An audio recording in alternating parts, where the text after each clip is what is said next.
A year ago, our kids threw us a party for our 25th wedding anniversary.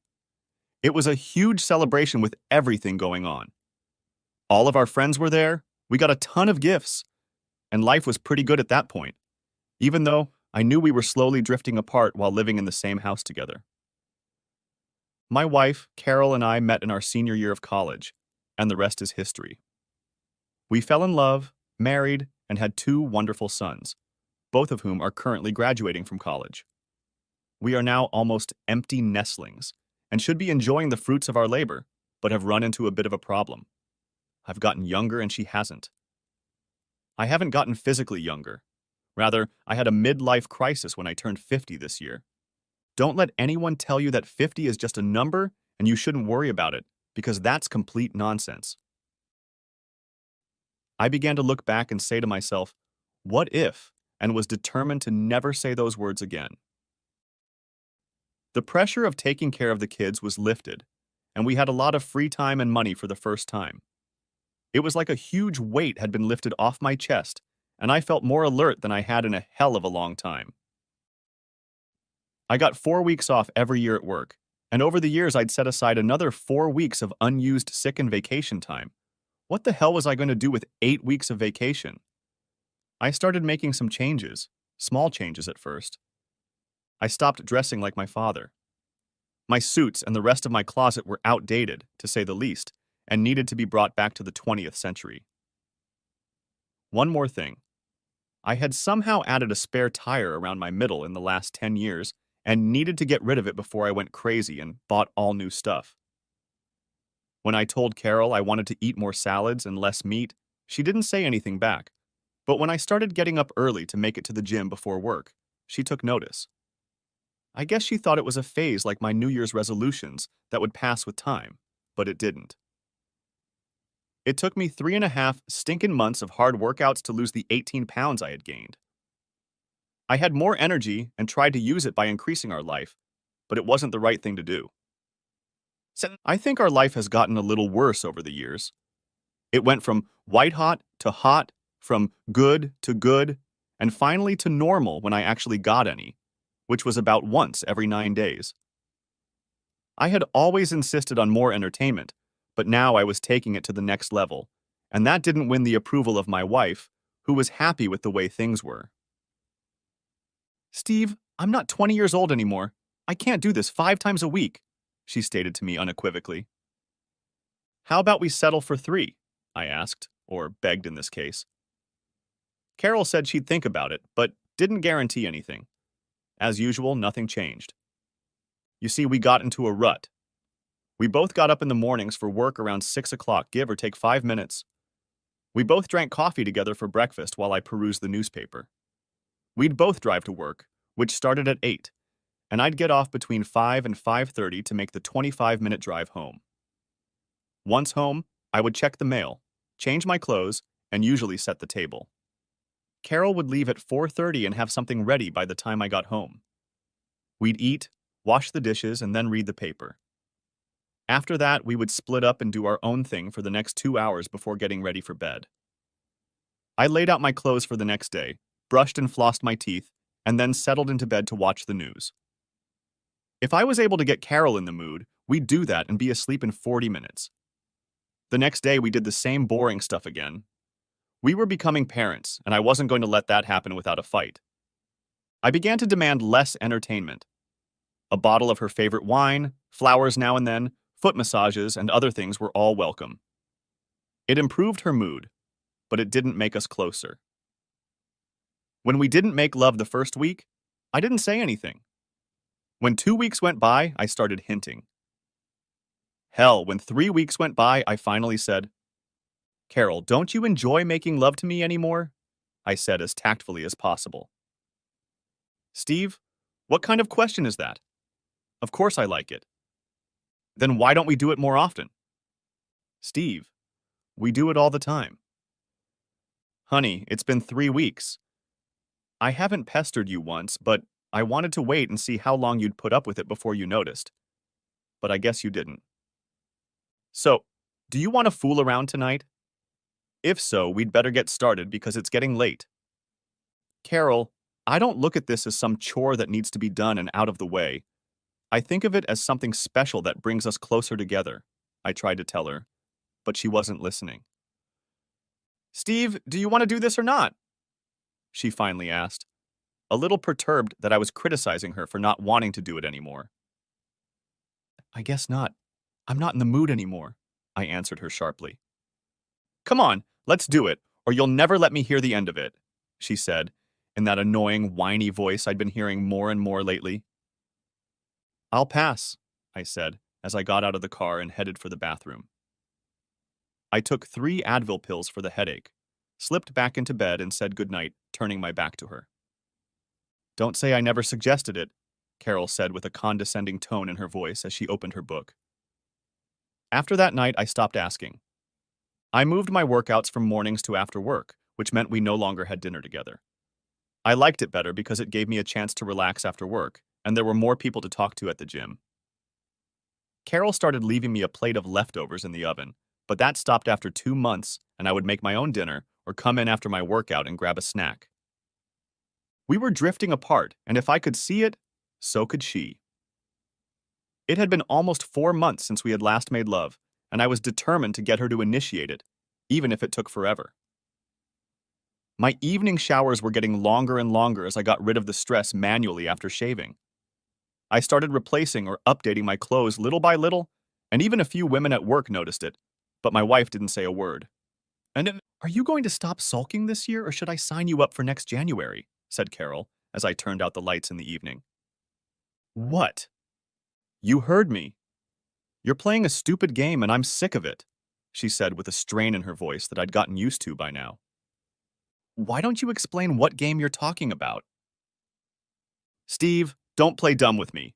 Just because I don't give you the entertainment of 24/7, you sulk. But it won't work, she was now yelling at me. Carol, you asked me not to pester you anymore. I'm just doing what you asked me to do. You told me you weren't 20 anymore, and you weren't interested anymore, so I was just waiting for you to be in the mood. Don't give me that crap. You're punishing me for not laying Eagle on the bed for you every night, but that's not going to work. I can last as long as you, she said smugly. Listen to yourself, Carol. I'll show Steve, but I won't do it with him. Do you hear what you're saying? I asked her. You're the one who started it, not me. No, Carol, I didn't. I wanted to make love to my wife, and you looked at it as just another chore to get out of the way before we went to bed. I decided to wait until you wanted to, rather than being forced to, as you so eloquently put it. Instead, you took it as a challenge to see how long I'd hold out, which is pretty pathetic. I guess I was right a few months ago. You really don't like doing this with me anymore, do you? She only threw me a disapproving look and slipped out the bedroom door. I guess that was the answer to that question. After that night, life got even more tense. Carol now slept in the guest room and even tried to avoid me in the evenings. When I told her that dinner at my company would be in 2 weeks, she just shrugged her shoulders. On Saturday, the day of the dinner, I had just showered and wondered why I didn't hear Carol getting ready. After finishing getting dressed, I went in search of her. Why aren't you ready? We have to leave in half an hour, I said to my wife, who was still dressed in shorts and a casual top. I'm not going. What the hell do you mean you're not going? I asked in a not-so-nice tone. When you start treating me like your wife again, I'll start acting like your wife again. But until then, you're on your own. Come on, Carol, stop talking nonsense and get dressed. I said I'm not going, she said, folding her arms in front of her. Fine, keep playing your goddamn game, I said as I walked down the stairs and grabbed my keys. I was pissed about a million other things. It was my company's annual dinner, and for the first time I had to go alone, and I wasn't happy. I told everyone that Carol wasn't feeling well, and I decided to have a good time anyway. I didn't realize there were so many single women where I work. I guess when you're married, you don't pay attention to these things. But today I did. I danced with every single one of them, at least once. I'm not the best dancer, but I didn't hear a single complaint all night. I probably had a little too much to drink and ended up needing someone to give me a ride home. Diane from customer service lived in my neighborhood and said she would make sure I got home safely. I ended the evening with 2 more dances and another drink. When I walked out into the parking lot, my eyes got as big as saucers when I saw that Diane was driving a black 2005 Cobra Mustang. Holy shit, Dee, is that your car? It was my husband's toy until he died. She'd lost her husband to cancer the year before. Can you handle something like this? Buckle up, big guy, and I'll show you what's under her hood. Son of a bitch, holy shit. And oh my god, were just 3 of the phrases I used as we drove the scenic route to my house. Diane shifted through the gears like a race car driver and put me back in gear more than once. When she finally stopped showing off, we were back within the posted speed limit. I stalled for 6 months before I got the courage to pick it up, she told me. I hadn't driven a stick in ages, and I had to retrain pretty quickly. It has a lot of horsepower, but you get used to it after a while. For me, it's a fun weekend car that takes the stress out of the week. If you weren't so drunk, I'd let you ride in it, she said, smiling at me. The 20-minute ride turned into an hour and a half because we stopped for coffee at Denny's. She told me about her husband, and apparently I felt obligated to tell her about Carol. You two should stop playing games. Life is too short to miss even one day. Take my word for it, I know. I agreed, but told her it takes 2 to tango. She whizzed down my street because there were no cars on the road at 2 in the morning. She kissed me on the cheek and asked if I needed help inside. Getting inside won't be a problem. The problems will start once I'm inside, I told her with a smirk. She again advised me to get my head out of my ass and told me she'd see me at work on Monday. As I approached the house, I saw Carol look out the window for a split second. It looked like she was waiting for me. Do you even know what time it is? An exasperated Carol asked. Not the slightest clue. Who was it that gave you a ride home? It was Diane, she works with me, I replied. I saw her kiss you for what? I guess not for anything. I was just dancing with her tonight because my wife didn't care enough to go with me, I said, looking at her. So excuse me, I'm tired and I've had too much to drink. If you want to discuss Diana and all the other girls I danced with tonight, I'll be happy to talk to you, but not now, but tomorrow after breakfast, I said as I walked up the stairs. I slept like a baby. Over the next month, I struggled to bury the hatchet. I moved my workouts to the morning so we could have dinner together again. I was sick of all this crap, but I figured I'd make it a couple more weeks before I said anything again. And then Carol did something stupid. On Thursday, I was going through the mail when I found a receipt for a cruise ticket for the coming week. What the hell is this? I asked, holding it up. I was going to tell you about it tonight. My sister and I are going on a 7-day cruise in the Caribbean. It runs from this Sunday through next Saturday. I just need some time to think about my life. And you can't do that here with me, but you can with your sister? Steve, I just need some time. It's no big deal, she said, trying to play it down. Carol, this is very important. If we drift further apart, there's a good chance we'll never be together. Is that what you want? Steve, I don't know what I want anymore, she said, looking at me. Well, I think I have an answer, I said, crumpling up the ticket and throwing it at her. I think I heard her yell something after me, but I made it out the door before I heard it. I think I had finally reached my limit. I went out to dinner alone and visited 2 clubs. I spent $30 on tips and bought drinks for 2 girls before I finally left a little after 1 o'clock. On the way home, I thought about all the places I wanted to visit but never got around to. California wine country stood out among them. I loved wine but could never talk Carol into going there. She thought it would be boring as hell. I guess if she could go on vacation with her sister, so could I. When I got home, Carol was already asleep. She'd left me a note saying I was a stubborn jerk for leaving her without giving her a chance to explain herself.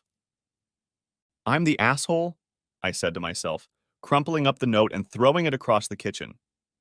Bitch! Ran through my head as I went upstairs and gathered enough clothes to be absent until she left.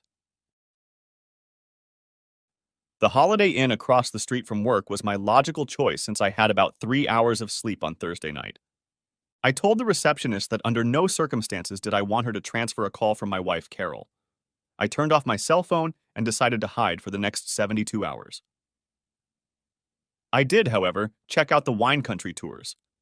The 10-day tour, including airfare, meals, and transportation, cost me just over $2,500. I booked it for Saturday, when Carol was due back. As soon as I turned on my cell phone, there were 8 calls from Carol asking where the hell I was and why I wasn't returning her calls. I did, however, ask Diane what she was doing Saturday afternoon. If you're not doing anything, I'd like to take you up on your offer for a test drive. You think you're man enough to handle it, she said with a smile. I guess we'll both find that out, won't we? I said, smiling back at her. How about 1 o'clock on Saturday afternoon? I got directions to her house and said I'd see her then. Saturday will take care of everything and Carol will be gone on Sunday, I thought to myself. Friday, I stayed at work a little later than usual and had a full workout. I wrote up my vacation request and said I wanted my vacation pay the following Friday. I was really looking forward to it, only wishing that Carol would come with me, but I guess that didn't happen. Saturday, I slept in late and had a hearty breakfast in the hotel dining room. It was a beautiful day, and I made sure to dress appropriately, casual pants and tennis shoes. When I pulled up, Diane was just finishing washing the windshield. When she saw me, she smiled. Just making sure you'll be able to see well. You know that's one of the first things to go missing when you hit 50, she said, laughing. I think it's number 3, but damn it, I can't remember what number 1 and 2 are. Her car drove like a dream, a little stiff because of the racing suspension, but still great. After a while, I was able to shift gears without thinking about what I was doing, and I even tried shifting once before I realized I was approaching 95 miles per hour. I need to buy something more exciting than the Volvo I'm driving now. It's certainly not my thing, but maybe I should get a Corvette, I told her as we slowed down to a dull roar. Something I could drive to work every day and that wouldn't break the bank. It was already 4 when we filled up the car on the way to her house. Diane, do you have dinner plans? I feel like I owe you more than a tank of gas for your trouble. Don't you have plans with your wife tonight? She asked, looking me over from one side and the other. Not tonight. How about buying me a drink? Since you say so, go ahead. I need a shower, so pick me up around 6 if that's okay with you. 6 o'clock, but dress casual. I know a nice Italian place with great food and a fine wine list. I had 5 more calls from Carol. I listened to each one as they became increasingly irritated. Damn it, Steve, call me! I'm leaving tomorrow and I need to talk to you before I leave, was her last call. I erased it along with all the others. The food was excellent and we shared a bottle of wine. I didn't bring up the subject of Carol, but Diane spoke up. How are things with you and your wife? She asked, sipping her wine. No.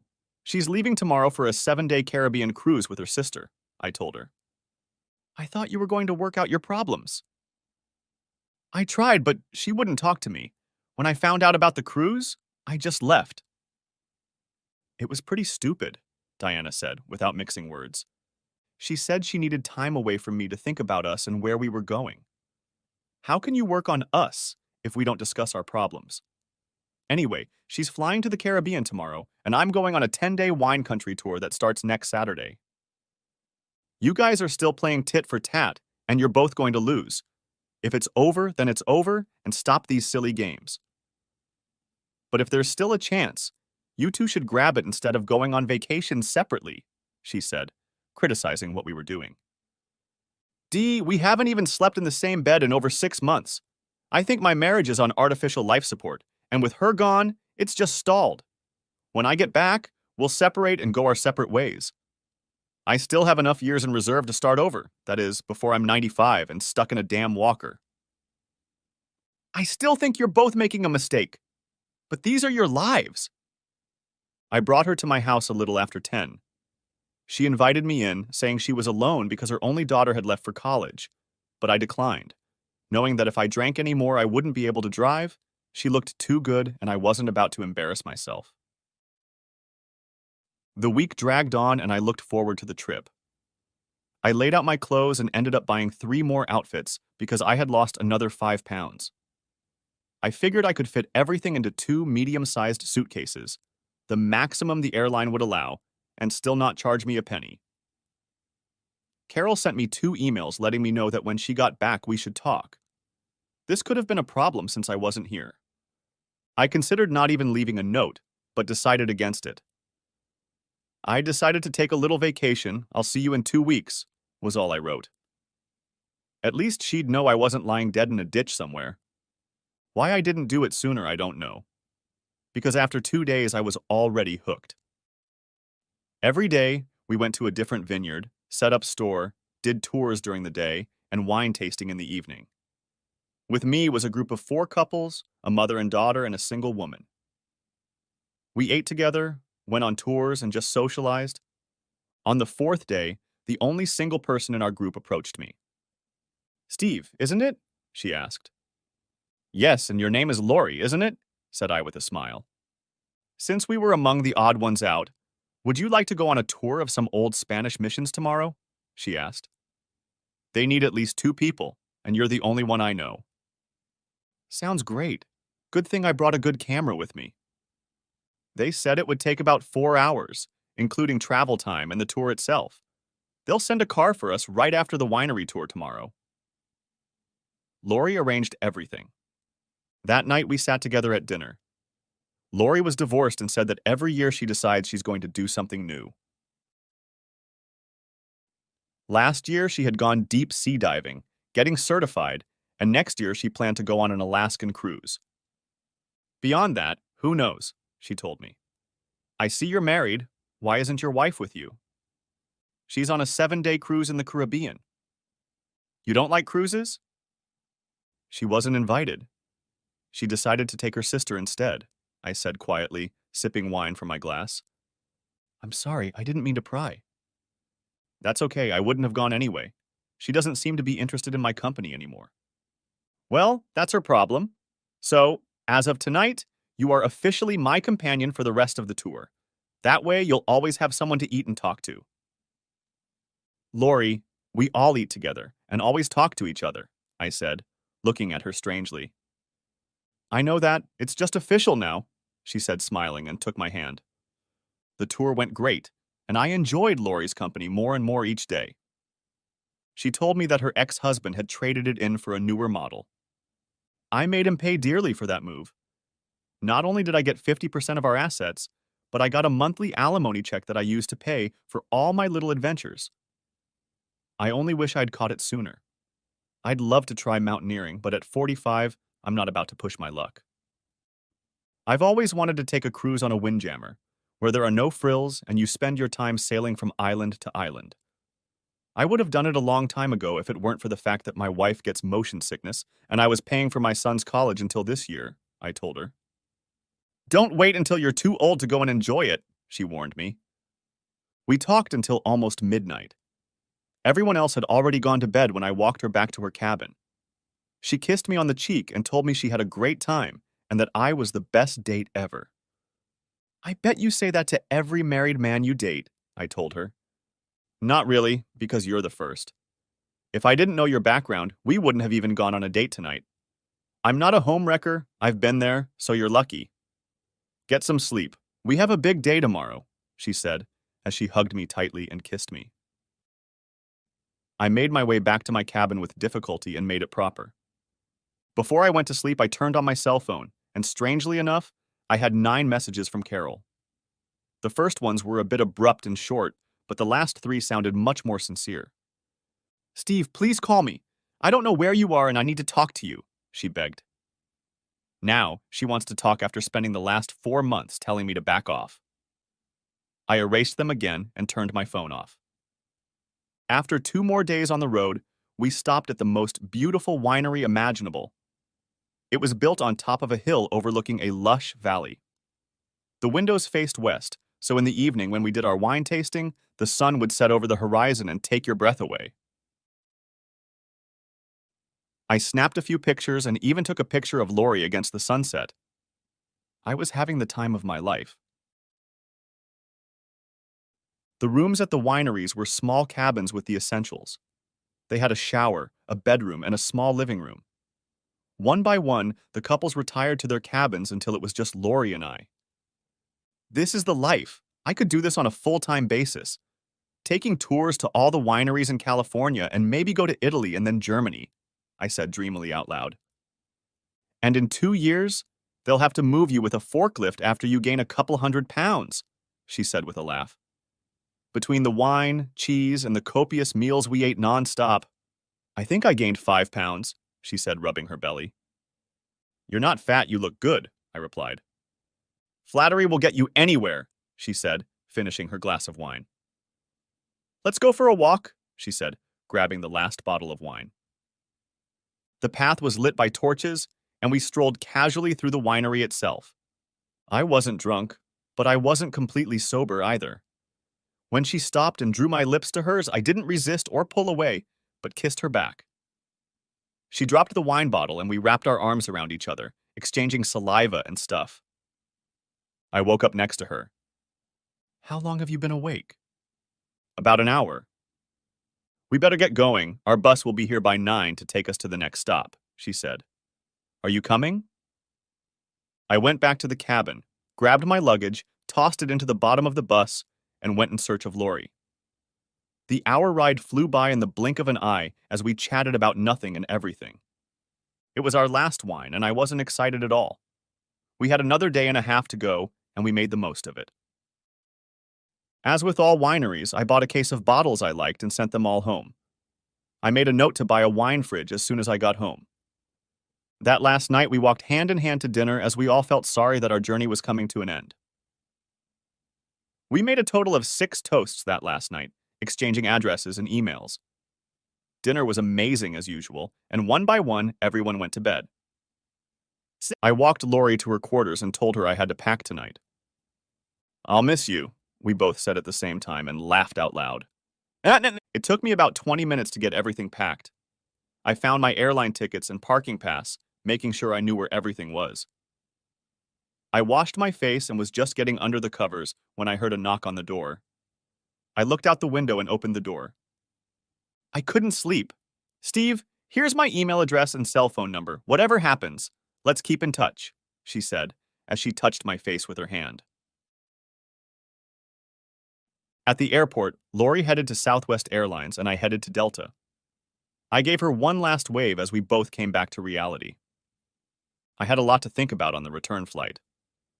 I figured I'd probably be back at 1:30 and be at the house no later than 3 o'clock. That gave me about an hour and a half before Carol got home from work. After getting my things and picking up my car, I hit the road. I called my secretary, Jill, to check if I was expecting any fires tomorrow. Steve, everything went pretty smoothly. Since you did 90% of what needed to be done before you left, I just sat on my ass all week doing my nails, Jill said with a laugh. However, Diane wanted to talk to you if you call. Let me switch you to her phone. Customer service, Diana, how can I help you? She answered the call. You can let me drive your car again, I said in my normal voice. Steve, why the hell didn't you tell me you were going to California wine country? I would have gone with you. Diane, you know the house would fall apart if we both left at the same time, I said, trying to sound serious. And besides, you'd probably want to play maid with me, and I wouldn't have any fun at all. You better not be having fun if you know what I mean, she said, now a little annoyed. Don't worry. I've been a good boy. What did you even need to talk to me about? I had an unexpected visitor waiting for me Tuesday morning, your wife. She wanted to know if I knew where the hell you were. When I said I didn't, she asked if I'd slept with you. Can you imagine? She asked. You told her yes, didn't you? You're crazy. You didn't see her eyes. She was hot, to say the least. However, I asked how she liked the cruise, and she wanted to know how the hell I knew about it. I told her that you and I had had a few conversations on a friendly level, and that I knew you two were having problems. Steve, we had a nice conversation for about 45 minutes, and I told her, like you, that you were both playing with fire. By the time we left, at least she had calmed down. She thinks you won't be home until Friday. Where she got that information, I have no idea. Just keep in mind, I think you're entering a hornet's nest. I thanked her and told her I was sorry for all the trouble I had caused her and would see her in the morning if I was still alive. 10 minutes later, I was driving into my garage, and another half-hour later, I was completely unpacked. The house looked the same. At least she hadn't trashed it while I was gone. I was just finishing my second beer and going through the mail when I heard the garage door open. Damn, and here I was hoping it would be at least another half hour before she got home. Carol flew into the kitchen. Where the hell have you been? Why didn't you tell me you were leaving in tow? Where have you been? Were just 3 of the questions I memorized as she continued to talk nonstop for 5 minutes. In wine country in California, and since you decided to take a vacation, so did I. Steve, at least I told you where I was going. She brushed it off. Carol, if something happened, how would I contact you? If I needed to talk to you while you were on board, would I be able to reach you on your cell phone? I asked. You know our data plan doesn't include the Caribbean. That's why I turned off my cell phone when I left. How does it feel to be left in the dark? I asked, looking at a nervous Carol. Well, at least now you're home and we can talk and stop all these silly games. Are you hungry? Do you want to go get something to eat or bring something with you? How was your cruise? Did you have any luck? I asked, purposely trying to draw her out. I know your sister probably had fun every night, but what about you? Steve, that's a hell of a question for your wife to ask. Do you think I went on the cruise to cheat on you? I have no idea why you went on the cruise. Remember, you wouldn't talk to me about it. Hell, you could have had a threesome every night for all I know. By the way, are those island guys as badass as I've heard they are? If you're going to act the same way, I guess I won't be talking to you today. What else is new? Said I, still looking at her. To answer your question, no, I haven't cheated on you, and I have no idea what guys on the island look like, in case you were wondering. Maybe I should ask you the same questions, she replied. There weren't that many island guys in California, I said, trying to diffuse the situation that was now getting out of hand. And no, I wasn't having fun with anyone. I'd love to say that I'd slept with someone, but never actually done it with her. But I figured Carol wouldn't take it well. Why don't we order a pizza, open a bottle of wine, and talk? I agree. Why don't you order while I change? She said, heading upstairs. I wondered if she had moved back into our bedroom while I was gone. I guess I would find out tonight. For the first hour, we chatted about all sorts of nonsense. The little things people bring up when they're afraid to broach serious topics. I gave him another 20 minutes before I started asking the hard questions. Did you find out anything while you were on the cruise with the tramp? Steve, I wish you wouldn't call her that. She's been married several times. She just hasn't met the right guy. Carol, she had 2 boyfriends who loved her and she cheated on them both. And this is the woman you took with you to see if you wanted to stay married to me? Should I start packing now? Or did you already pack all my stuff while I was gone? I said, trying to make a joke. Very funny. You know I didn't do anything like that, but I have to admit I was pretty pissed when I got home and you were gone. That was one of the reasons I left. I figured it would give you extra time to think, not knowing exactly where I was. It was probably cruel, but you deserved it after that cruise announcement. Steve, if I had told you about the cruise earlier, all we would have done was argue. And after I found out, we didn't? But it was only for 2 days, and damn it, you left before I could explain my reasons for wanting to go. So, did you make any amazing discoveries? I asked. Only that I still love you and want to stay married to you. And I don't if things are going to be the same as they have been for the last 2 years, I said to a surprised Carol. I think she thought I was about to cry and throw myself into her arms, but I had long since forgotten that. I need a wife, not a damn neighbor. I can always hire a cook or a maid to do what you do, but hiring a wife is much harder, and that's what I want and won't settle for anything less. Steve, I've been a good wife to you for 25 years. Now all of a sudden you start making demands that I change? Or what? Are you going to throw me out with the bathwater? Do you realize how wrong that is? Look, Carol, I'm not making any demands on you except that I refuse to be celibate anymore. If you're no longer interested in making love to me, I'll find someone who is. For heaven's sake, I'm not going to give that up at 50, I said, maybe a little too loudly, trying to get my point across. We've been through all this before. I can't do this 24/7, nor would I want to. Carol, I asked for 3 times a week and you said you'd think about it, but I guess you thought I was kidding. Don't you miss our closeness? Of course I miss it and I want it all back. But you started playing those stupid games, she chided me back. Carol, we started playing games that have only distanced us from each other so much that I have no idea how to even begin to be together again, I said sadly. First of all, she said, as she stood up and took my hand, we fell asleep together. Breakfast passed quickly. I had to get back to work. Having only gotten 2 hours of sleep, I looked a little tired. Looks like you need a vacation to recover from your vacation, my secretary Jill teased me. She asked if I needed a cup of coffee. And there were a few things that needed my immediate attention, but by noon, things were back to normal. I see you're still alive, Diane said as she walked past my office just before 4 o'clock. Were you two talking last night, or just shooting each other? Both, I replied with a weak smile. I guess you can't solve everything overnight. Well, at least you're talking for a change, she said, and moved on. We talked, had fun, and talked again for the next month.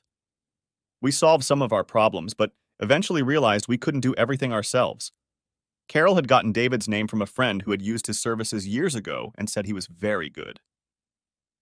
At 3 o'clock on Tuesday afternoon, we found ourselves in his office. What can I do for you two? Was the first question that came out of his mouth. We both spent almost half an hour explaining how estranged we were from each other, the problems we were having. Look, I can't solve your problems overnight, but if you want, we can work on the issues that are tearing you two apart and see where that takes us. We both agreed and began the long road to recovery. We met twice a week. Most of the time, we were together, but sometimes he wanted each of us alone to work on our individual issues. He didn't soften anything with us. He told me that what I did in California was cheating, and that what Carol did on the cruise was crossing the line too. Apparently, my wife had also found someone to her liking on the cruise, and, as she put it, had gone to second base with him more than once. She got a little annoyed when I said I hadn't heard that phrase, second base, since I graduated high school.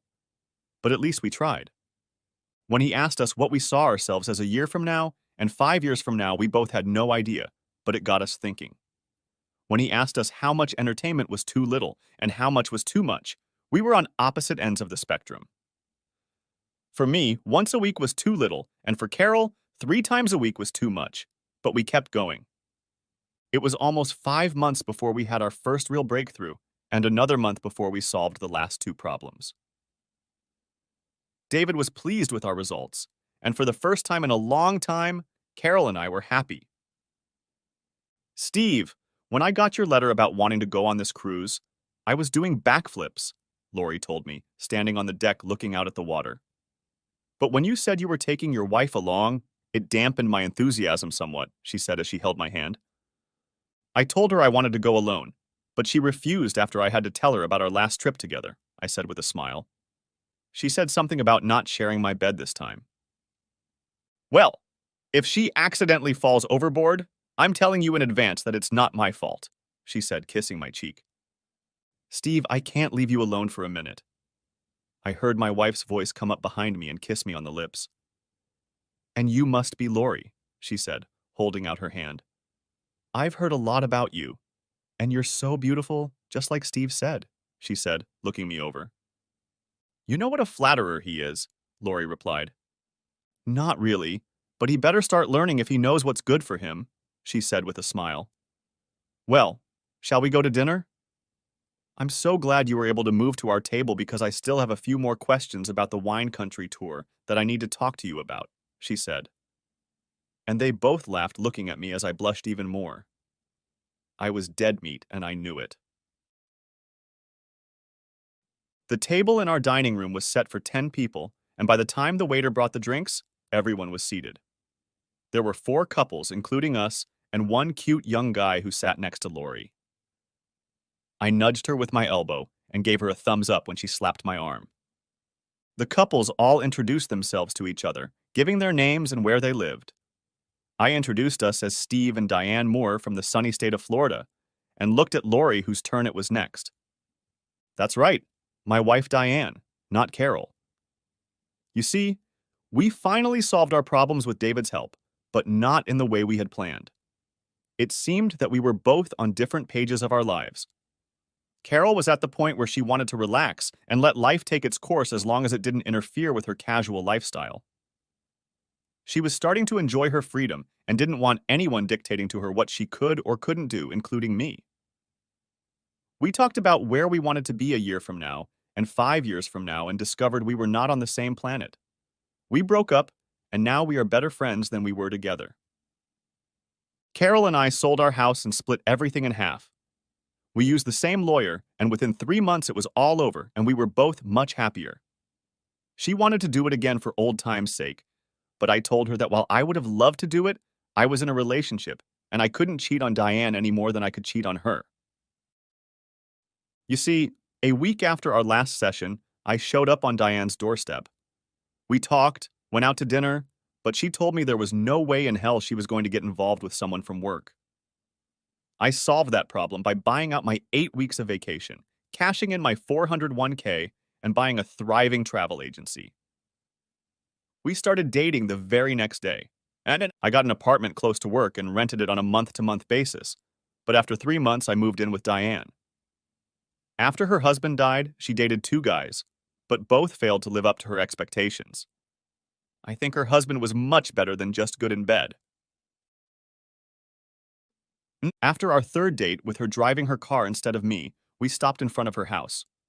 Steve, I'm not Carol, and I never will be. I don't like games, and if you have a damn problem with me, I expect you to tell me about it so we get it straight. You both messed up your marriage, and if we want to move on, I will not tolerate what you both did. I expect you to be honest, faithful, and to put my needs first, and I will do the same for you. So if you can't handle that, there's no point in wasting your time on something that doesn't have the slightest chance of success. Okay, Diana, tell me how you really feel. Don't beat around the bush, tell me straight, I can handle it, I said, with a goofy grin on my face as I grabbed and kissed her. Next thing you know... That was nice, I said. Pleasant? Pleasant? She interjected. I didn't rock your world? I thought you were going to say something like it was goddamn great, better than anything else in the world, she said, leaning on her elbow and looking at me. Baby, it doesn't matter if you knock my eyes out and leave me blind. All that matters is that we're together, I told her. At 2 months, she wanted to make sure we had an exclusive relationship. At 3 months, I moved in with her, and at 6 months, we were married in a small ceremony among friends and family.